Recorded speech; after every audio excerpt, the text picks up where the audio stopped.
Bora para mais uma lista, meus papinhos, então vamos lá. O primeiro filme que a gente vai falar é Stolen Face, de 1952. É um filme noir britânico. A trama gira em torno do renomado cirurgião plástico Dr. Philip. Embora o Philip seja muito talentoso, ele é emocionalmente instável e acaba vivendo um romance muito tumultuado com a rica e bela Alice Brand, interpretada pela Elizabeth Scott. A relação deles é bem complicada. A Alice, ela já é noiva de outro homem, só que o Philip não aceita isso e ela também não quer deixar a vida que ela já tem, né? Ele acaba ficando super devastado pela situação e ele acaba se voltando para o seu trabalho em um asilo. Lá, ele acaba encontrando a Lily Conover. Ela é uma paciente que foi condenada por um crime cujo rosto acabou ficando desfigurado.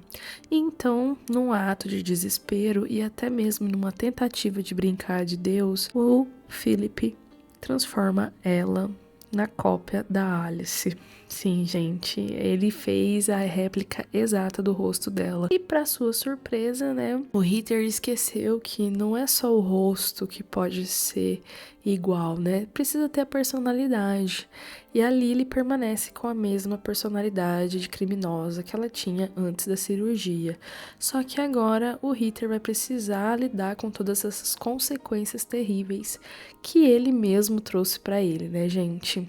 Esse filme, ele é muito bom. Ele é um dos poucos filmes em que o Paul Reinhardt, mais conhecido pelo papel de Casa Branca, interpreta um personagem com várias falhas morais muito significativas. A Elizabeth Scott, inclusive, teve um desafio muito grande em interpretar duas personagens muito distintas, mas fisicamente idênticas. Gente, é impressionante. Ela tem uma versatilidade muito grande para alternar entre essa sofisticação que a Alice tem e a vulgaridade da Lily. Então eu acho assim maravilhosa essa atuação dela. O filme inclusive foi produzido pela Hammer, gente. Eu fiquei um pouco chocada quando descobri isso. Antes dela se tornar famosa por conta dos seus filmes mais góticos, né? O Stolen Face é o exemplo inicial da capacidade que eles tinham de produzir vários thrillers psicológicos e filmes no ar. Eu fiquei bem chocada. A direção do Terence Fisher é muito eficaz ao criar essa atmosfera de suspense e de muita ironia, né? Ele explora muito essa questão da beleza externa que não define a essência da pessoa. Eu achei maravilhoso, meus papinhos. Eu acho que esse filme também tem uma fotografia muito bonita e vale muito a pena vocês assistirem. O próximo filme, meus papinhos, é A Maldição do Halloween, de 2001. E aqui a gente vai conhecer o Danny Walker, que inclusive queria falar pra vocês que tem um caso muito estranho relacionado com o ator Joy Pilcher, que fez ele. Ele é um adolescente que se muda para Walker Falls, ali em Minnesota, juntamente com seu pai. E é quando ele descobre que há 20 anos atrás a cidade não comemora Halloween, devido à lenda do Danko, que morreu misteriosamente durante as comemorações e proibiu a cidade de celebrar a data. Ele fica inconformado com isso e decide quebrar as regras e celebrar o Dia das Bruxas, mas acontecimentos muito estranhos se desenvolvem em todos os habitantes com medo culpam o Danny pela volta do Danko à cidade. Gente, esse filme ele é muito gostosinho de assistir do começo até o fim. A atuação do Christopher Lloyd que é maravilhoso, ele é muito engraçado. A gente tem zumbi, a gente tem bruxa, a gente tem um monte de coisa relacionada ao Halloween. Mas uma das coisas que eu achei mais assim diferente quando eu fui pesquisar um pouco mais sobre foi do desaparecimento do Danny, né, que é o Joy Pitchell que tá ali fazendo. Ele desapareceu assim sem deixar nenhuma pista há 19 anos atrás. Inclusive, é um dos casos mais estranhos que a gente tem ali em Hollywood. E até hoje a polícia não achou nada, ele simplesmente desapareceu. Encontraram ali, né, um bilhete, ele falando sobre ser o irmão mais forte, mas a própria mãe dele disse que ele não apresentava nenhum tipo de comportamento, né, sobre isso.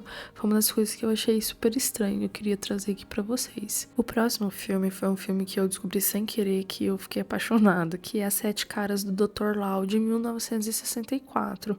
E aqui a história começa quando o Dr. Lau Lau, interpretado pelo Donnie Randall, chega ali naquela cidade. Ele chega ali montado em um burro dourado e ele anuncia que vai ter um circo fantástico, um espetáculo de uma noite só que repleto de maravilhas impossíveis e criaturas muito míticas. O Dr. Lau, com essa sabedoria que ele tem, ele assume a forma de 7 personagens diferentes, né? Na Medusa, o Merlin, o Grande Artista, o Pan, a Quimera e o Abominável Homem das Neves, juntamente com o Apolônio de Tiana. E cada um deles tem as suas próprias lições que eles precisam entregar para os habitantes da cidade, né? Ele confronta, inclusive, o Clink Stark, que é um dos caras mais gananciosos do lugar. Só que, gente, através de todos os encontros que ele tem, né, com as suas 7 faces, os moradores são forçados a confrontar as suas próprias fraquezas, medos e verdades sobre a vida e o amor e a morte, levando eles a uma jornada de autodescoberta e transformação maravilhosa. O Tony Randall, ele realiza um feito muito impressionante aqui, porque ele acaba interpretando esses 7 personagens de uma forma muito diferente. E, gente, o filme ganhou um Oscar honorário por conta das conquistas em maquiagem dada ao William G. Turtle, que foi revolucionário para a época. Inclusive, ele foi indicado a melhores efeitos visuais. E o criador de efeitos especiais, o George Pal, dirigiu o filme, o que explica muito ali da qualidade dos efeitos. Aqui também foi usado técnicas de stop motion, né, que depois seria uma marca registrada do George Pal. Gente, é muito, muito bom esse filme. Vocês precisam dar uma chance para ele. Vale muito, muito a pena.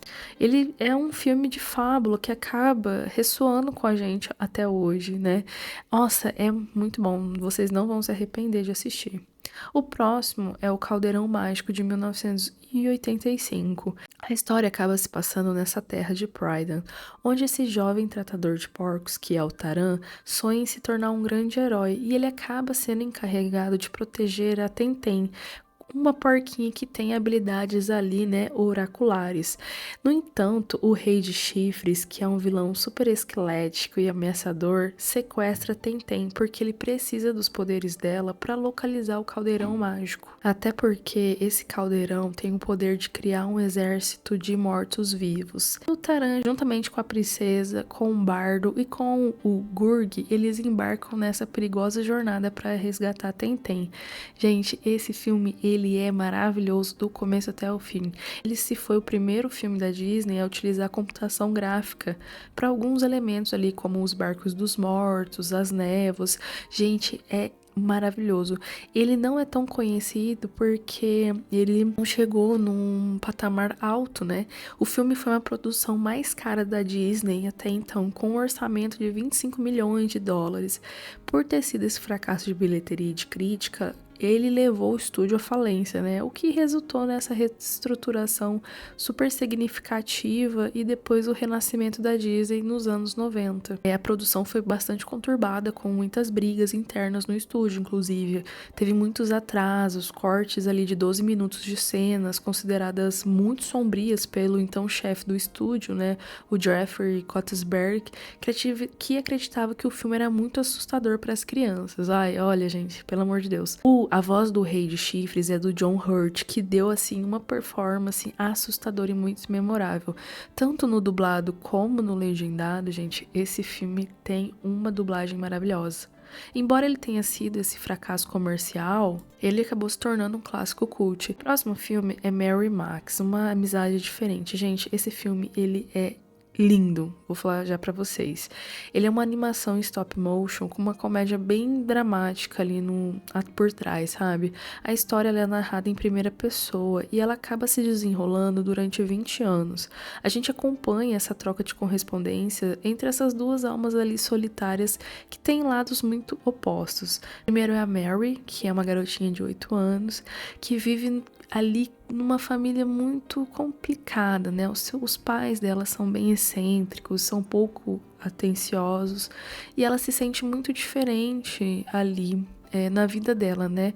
E ela acaba ali tentando buscar respostas sobre a vida, o que faz ela pegar uma lista de telefone de Nova York e começar a escrever cartas para as pessoas, né? Para que alguém responda a ela.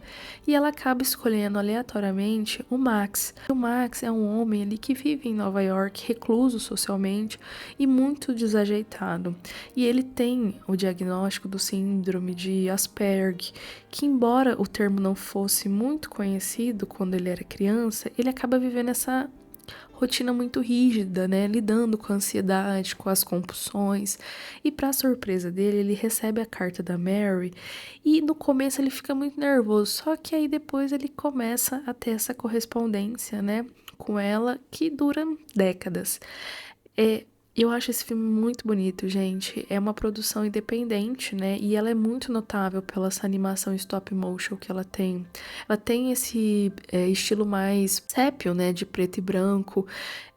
É muito bonito, assim. E todas as mensagens que ele passa pra gente também é excelente. O diretor, o Adam Elliott, afirmou que o personagem do Max foi inspirado por uma pessoa real com que ele se correspondeu durante 20 anos. A trilha sonora, ela é excelente, ela é muito bem feita e o filme foi o primeiro longa-metragem dele, né? Ele acabou sendo aclamado pela crítica por conta da sua originalidade e apesar desse tom um pouco mais sombrio, gente, é um filme muito lindo e muito sensível de assistir. O próximo filme, The Scream Team de 2002, e aqui a gente vai acompanhar Ian e da Claire, que se veem obrigados a passar o verão ali nessa cidade pequena de Harmony Bay, onde seus avós falecidos acabaram vivendo durante a vida toda, né? O pai deles, que é um inventor, tá tentando vender a antiga casa da família. O Ian é muito cético e a Claire parece ser um pouco mais aberta para o sobrenatural. E logo eles descobrem que a cidade está abrigando uma colônia de fantasmas, estão presos e não conseguem passar para o outro lado, gente, sério. Acontece que a passagem dos fantasmas está bloqueada por um farol que está prestes a ser demolido. Só que se o farol for demolido, os fantasmas serão condenados a permanecer ali na Terra, né? Então, os irmãos encontram esse trio mais excêntrico, né? Juntos, eles precisam encontrar uma maneira de deter a demolição do farol e ajudar todo mundo a fazer a sua passagem.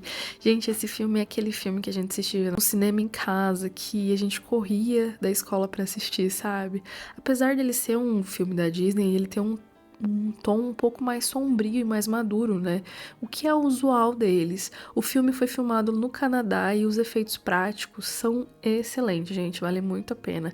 A dinâmica ali também entre os atores principais, de humor, de fantasma, são bem legais e vale muito a pena. Agora nós vamos para nossa última indicação, meus papinhos, que é Ruas de Fogo de 1984. A nossa trama acaba se desenrolando numa cidade bem distópica e decadente, que parece ser um cruzamento entre os anos 50 e 80, num futuro mais pós-apocalíptico, sabe?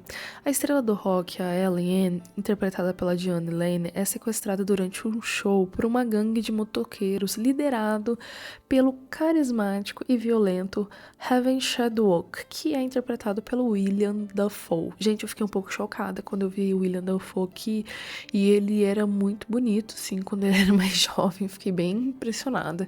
E o ex-namorado e mercenário Tom Cole acaba sendo chamado de volta à cidade pela Riva, que é a irmã da Ellie, para ajudar a resgatá-la. Tom acaba formando uma equipe improvável com um ex-soldado, que é o McCoy, e eles juntos acabam se infiltrando ali no território perigoso da gangue do Raven, travando várias batalhas, tem muita explosão, tem muita dramaticidade.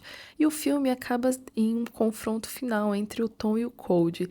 Gente, é excelente. A narrativa é bem simples do filme, mas serve assim de uma forma maravilhosa. Todas as sequências são muito legais, as sequências de ação também são excelentes. E o filme, ele é muito conhecido pelo esse estilo visual único que ele tem. Tem uma estética muito de quadrinhos, a iluminação dramática, que acaba lembrando também um pouco de filmes noir, mas com cores muito vibrantes e neon. Inclusive, a trilha sonora é um personagem, gente, por si só, porque ela foi composta pelo Tricorder, e várias canções aqui são originais. Inclusive, tem um grande sucesso que é o I Can Dream About You, do Dan Hartman, e é maravilhoso. O William Dafoe, que nem eu falei pra vocês, tem uma presença muito marcante como vilão aqui. E esse filme acabou consolidando a sua imagem como um ator bem versátil ali dentro de Hollywood. O mais triste que eu acho, gente, é que esse filme ele foi concebido como um primeiro de uma trilogia, mas ele teve um fracasso ali na bilheteria que impediu a continuação. No entanto, né, ele acabou entrando ali no seu status cult ao longo dos anos. Eu gostaria muito de ver 3 filmes sobre esse mundo todo, sabe? Que eles estão, meus papinhos, mas é aquilo, né? Fazer o quê? Enfim, meus papinhos, eu espero que vocês tenham gostado dessa lista, tá? E até a próxima. Tchau!